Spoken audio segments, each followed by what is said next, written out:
पिलाने आज आम तृतीय श्रेणी जन अजन पुस्तकर दशम पाठ पृथ्वी और आकाश विषयटीर विषयभित्तिक एवं अभ्यास प्रश्न उत्तर करवा।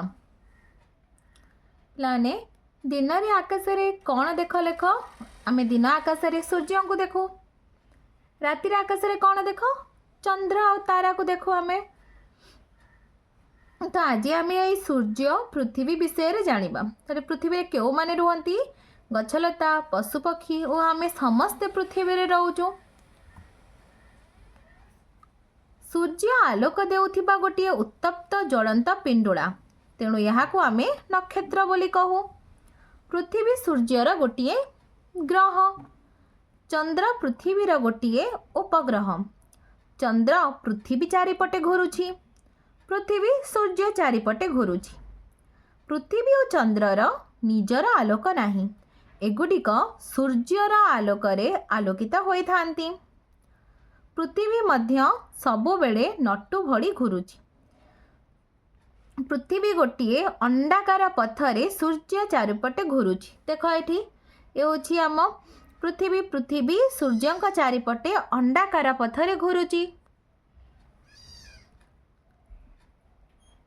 एही पथ को आमे कौन कहू? पृथ्वीर कक्ष कहा जाए। पृथ्वी सूर्य चारिपटे घूरिबा फलरे पृथ्वी रे ऋतु परिवर्तन होइथाए। ग्रीष्म, शीत, वर्षा भली विभिन्न ऋतु होइथाए। सूर्य किरण जोगो पृथ्वी रे दिन हुए और पृथ्वी उत्ताप पाई थाए। एही उत्ताप न पाइथिले पृथ्वी एते शीतल होइथांता जे आमे केही बंची पारि न थांते, कारण पृथ्वी होउची गोटिए माटी और जल थिबा शीतल पिंडुला। सूर्य उदय हेबा एवं अस्त हेबा कथा आमे आगरू जानिछे। सूर्य होउची पिले स्थिर। पृथ्वी पश्चिमरु पूर्व को नटु भली घुरुथिबारु सूर्य पूर्वरु पश्चिम को गति करुथिबा भली आमको जଣା पड़े। सूर्य पूर्व दिगरे उदय होई पश्चिम रे अस्त जाती बोली जानू, किंतु प्रकृत रे सूर्य होउची स्थिर और तांकर उदय बा अस्त नाही। पृथ्वी घुरुथिबारु सकाळ हेले आमे सूर्य को देखू और सूर्य उदय हेबा कहू। पृथ्वीर ठीक कमला लेंबू परी गोल और दुई प्रांत टिके चेप्टा। पृथ्वी थरे निज अक्ष चारिपटे घूरिबा को 24 घंटा समय लगे। अभ्यास 1 नंबर कौन होई थांता? क नंबर प्रश्न पृथ्वीर आकार गोल होई नथिले केवल दिन बा राति होई थांता। पृथ्वी निज अक्ष चारिपटे घूरु नथिले दिन राति हुअंता नहीं। सूर्यंक ठारू आलोक पाउ नथिले पृथ्वी अंधकारमय होई थांता।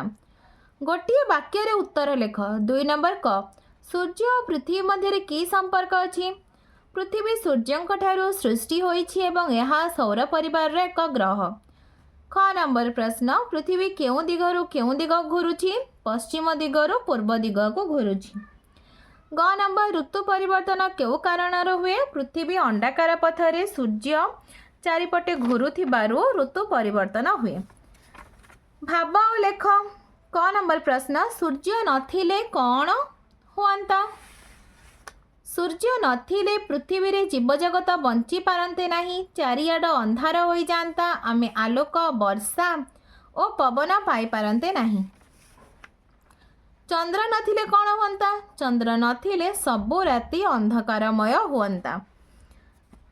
ग नंबर प्रश्न पृथ्वी घुरु नथिले कौन हुअंता? पृथ्वी घुरु नथिले दिन राति हुअंता नहीं, ऋतु परिवर्तन हुअंता नहीं। पृथ्वी रे केवल दिन बा राति और गोटिए ऋतु हुअंता। घ नंबर आमको पृथ्वी समतल परी लागे काहेकि? पृथ्वी एक विशाल गोलक।